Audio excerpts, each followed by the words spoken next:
Finally guys আপনাদের দোয়া ও ভালোবাসা একটা ফোন কিনেই ফেললাম। তো অনেক কিছু কিনেছি, জানতে হলে অবশ্যই আমার ভিডিওতে একটা লাইক এবং সাবস্ক্রাইব করে পাশেই থাকবেন। যারা ফেসবুক থেকে দেখতেছেন তারা একটা ফলো দিয়ে দিবেন। সাথে কিনেছি ব্যাক কভার, পলি, হেডফোন আরো অনেক কিছু। এগুলো কোথা থেকে কম দামের মধ্যে কোন দোকানে পেয়ে যাবেন তাই থাকছে আজকের ব্লগে। So guys let's go to my blog. Most of the time আমি যখনই মোবাইল কিনি তখনই বসুন্ধরা সিটি থেকেই কিনি। আমার কাছে মনে হয় অর্থনৈতিক মোবাইল এখানেই পাওয়া যায়। সো আমি চলে গেছিলাম আজকে বসুন্ধরা সিটি মার্কেট। যখনই আমি কিছু কিনি তখন অনেক রিভিউ দেখে কিনি। সো আমি কিন্তু আজকে চলে গেছিলাম তুষার ভাইয়ের রিভিউ দেখে। আপনাদের একটা টেকনিক শিখাই দিই, যখনই কোনো মোবাইল বা কোনো কিছু কিনতে যাবেন যেটা অনেক বেশি ব্যয়বহুল, তাহলে অবশ্যই ইউটিউবে রিভিউ দেখে যাবেন। এটিসির তুষার ভাইয়ের রিভিউ কিন্তু অনেক পপুলার। উনি কিন্তু ভালো মন্দ সবকিছুই বলে দেন, জাস্ট জোশ একটা রিভিউ দেন। প্রত্যেকটা ফোনের ভালো মন্দ সবকিছু তিনি একদম ডিটেলসে সত্যি কথাই বলে দেন। তুষার ভাইয়ের রিভিউ দেখে অনেক বেশি ভালো লেগেছে। থ্যাংক ইউ তুষার ভাই, আপনার জন্য এত ভালো একটা মোবাইল কিনতে পেরেছি। আর সাথে ছিল আমার ছোট ভাই, যাকে নিয়ে আমি আজকে মোবাইল কিনতে গিয়েছিলাম। ছোট ভাই মাহিন এত দোকান ঘুরে ঘুরে আমাকে শেষ পর্যন্ত এই দোকানে নিয়ে যে মোবাইল কিনে দিয়েছে। আমরা যারা কাস্টমার আছি তারা কিন্তু একজন কোঅপারেটিভ সেলার খুঁজি, যারা নাকি আমাদেরকে অনেক সুন্দর করে বুঝিয়ে শুনিয়ে তারপরে ফোনটা দিবে বা আমরা তাদের কাছে কিনতে পারবো। অনেকগুলো দোকান ঘোরার পরে জয় ভাইকে কিন্তু আমাদের ট্রাস্টেবল মনে হয়েছে আর তার কাছ থেকে আমরা ফোনটা কিনে নিয়েছি। দোকানদার হইলেই হয় না, অনেক বেশি কোঅপারেটিভ এবং ট্রাস্টেবল হইতে হয়। সো জয় ভাইয়া অনেক অনেক thank you. Now that phone unboxing time, it's really excitement for me.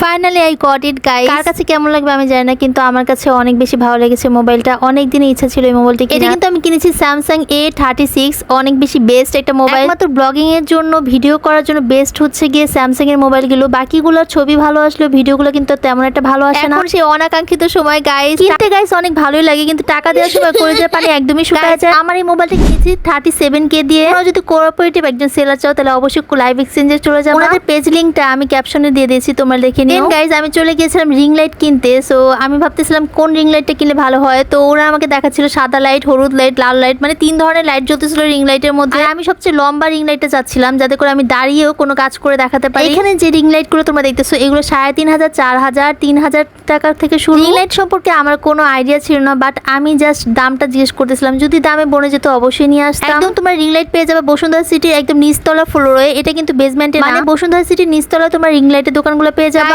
2000 টাকা বলে আসছি, কোনো রিং লাইট দিলই না। সো তারপর বাসায় চলে আসছি খালি হাতে। নেক্সট আমি চলে গিয়েছিলাম কভার কিনতে। ফোনটাকে একটু সুন্দর করে জামা পরাইতে হবে, তাই না? জামা পরানোর জন্য ফোনের জন্য অনেক সুন্দর একটা জামা খুঁজতেছিলাম, গর্জিয়াস কোনো জামা। এখানে যে জামাগুলো দেখতেছো এই জামাগুলোর প্রাইস ছিল 500 টাকা করে প্রাইস ছিল। সো আমার কাছে মনে হচ্ছে অনেক বেশি দাম চাচ্ছে। এখানে এত কভার দেখা ছিল, কিন্তু আমার কাছে একটা কভারও মোটামুটি ভালো লাগেনি যে আমি একটা নিজে দাম বলবো। আমার যখন কোনো কিছু ভালো লেগে যায় তখন আমি সেই দাম দিয়ে নিয়ে চলে আসি। যেহেতু 500 টাকার মধ্যে এই রেঞ্জের এই কভারগুলো আমার কাছে মনে হচ্ছে অনেক বেশি ভ্যালুয়েবল হয়ে গিয়েছে, মানে দামটা একটু বেশি পড়ে গেছে। আর এটা ছিল ক্যামেরা প্রোটেক্টর। দোকানে ক্যামেরা প্রোটেক্টরের দামও অনেক বেশি চাচ্ছিল। আমি নেক্সট অন্য কোনো দোকানে চলে গেছিলাম, আর এটা ছিল হেডফোন, যেটা আমার একদম লাগে প্রতিদিন। হেডফোন ছাড়া আমার চলে না। দোকান থেকে আমি হেডফোন কিনেছি, সেখান থেকে কিন্তু ক্যামেরা প্রোটেক্টর লাগিয়ে নিয়েছি। আর এই যে দেখো কত সুন্দর করে ক্যামেরা প্রোটেক্টর লাগিয়ে দিচ্ছে। এটার দাম নিয়েছে 200 টাকা করে। দোকান থেকে আমি অনেক কিছু সস্তায় নিয়েছি। আর লোকটা খুবই ভালো মানুষ ছিল, কেমন যেন অনেক বেশি আন্তরিক মনে হয়েছে আমার কাছে। আর আমার কাছে যাকে আন্তরিক মনে হয় আমি তার কাছে সবকিছুই কিনি। আর আমার কাছে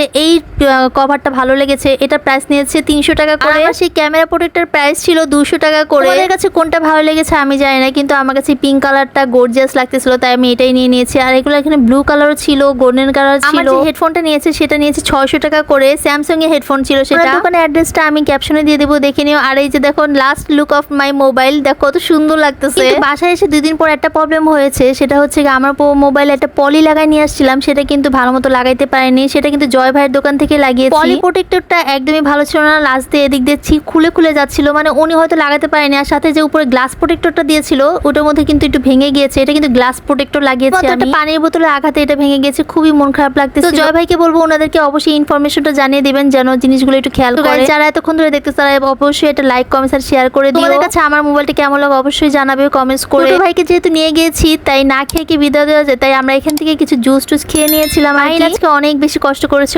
অনেক থ্যাংক ইউ মাহিন আমার সাথে যাওয়ার জন্য। Thanks for watching, tata.